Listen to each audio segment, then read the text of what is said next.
People of the Philippines, mabuhay. So ayan, bumili ako ng Jet 1. Kabubukas ko lang.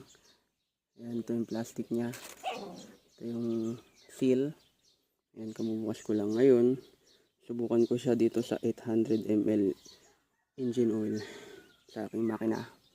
Makina ng motor, hindi sa akin. So according ayun dito ay tanggalin ang lumang langis, palitan ng bago at dagdagan ng 60 ml na Jet 1 Extreme Oil Rider Matte for every 800 ml to 1 liter of motor oil.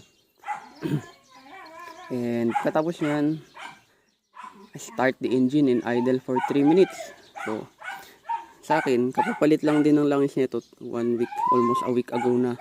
And chinat ko naman tong Jet 1, sabi nila is okay naman daw na in between changing. So ngayon gagawin ko ay lalagyan ko na siya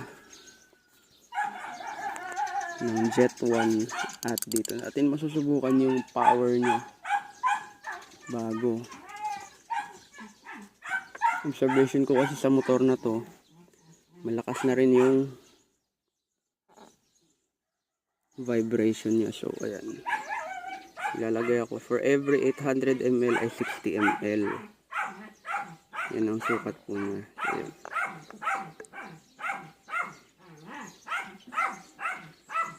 So masusubukan siya sa ating biyahe ngayon.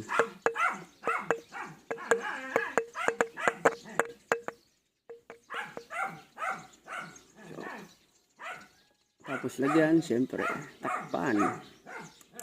At paanda rin natin siya for 3 minutes. Idle for 3 minutes.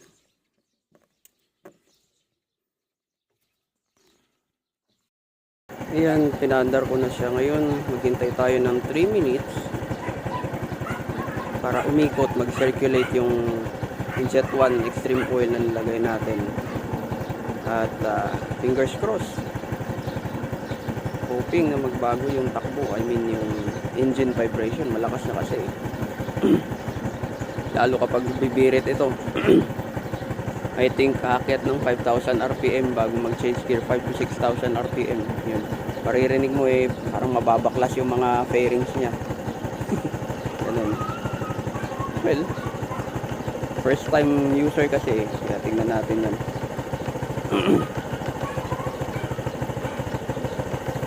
So, tapos according to them din kasi,